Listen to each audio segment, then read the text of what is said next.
Hi there, my name is Peter Hart, Starboard team rider, former competitor and now full-time coach, and I'm going to show you how I set up the Kode 105. Now Starboard have been so helpful here. They've given you markings for all the three modes: free ride, free wave and wave. So in free ride mode, it suggests that you want to go blasting on this machine, and therefore everything is going to be set up for load carrying and big rigs. So we've got the mast foot quite far forward. Just like your free ride board, we're going to set the straps in the outboard positions. This depends a little bit on your leg length, but if you really want to go fast and reduce the waterline length, you bring that front strap to the middle or right back.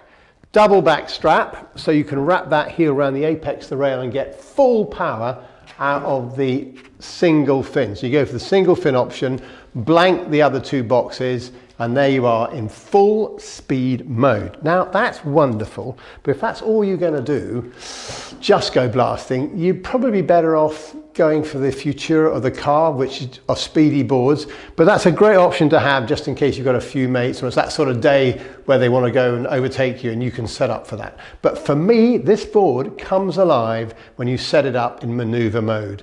So this is how I like to sail it. First of all, strap positions. I go for the inboard straps because that's the way you're going to control the calves. And because I'm quite long of leg, I go for the front positions on both of them.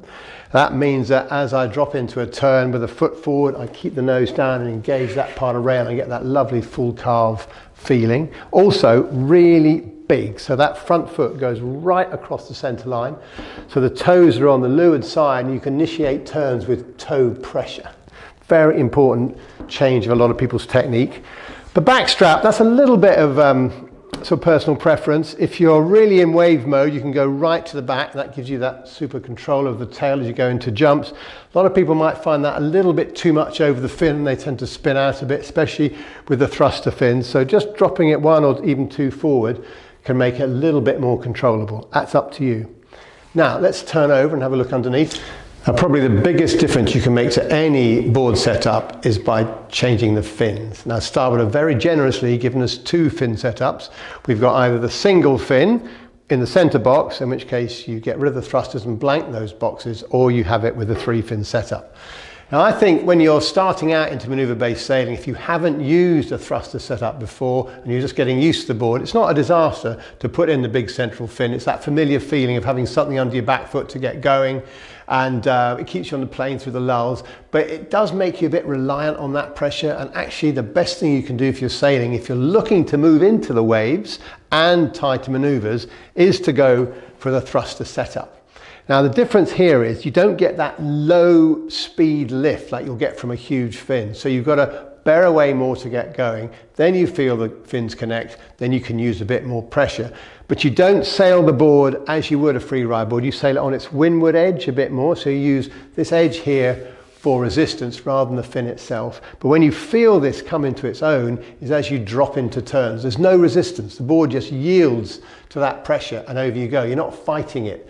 A lot of people's jibing fails because as they feel that resistance from the fin, they drop their weight back to jibe off the tail. And that's the glory of this. You just have to get used to a slightly different feeling, a bit more on the front foot, but then just enjoy that beautiful feeling of these fins boosting you through the turns.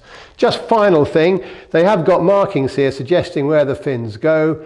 Generally is that the closer the fins are together, the looser the board is, and the further they are apart, the more directional it is. My personal preference for the fins, but I'm always playing around with them currently, is I like the thrusters all the way forward and the center fin as it's marked here in the freeway position, which is about the center of the box. If it's getting a little bit choppy and I want a bit more direction, I just slide it back a little bit, but you've got to be really good to notice the difference.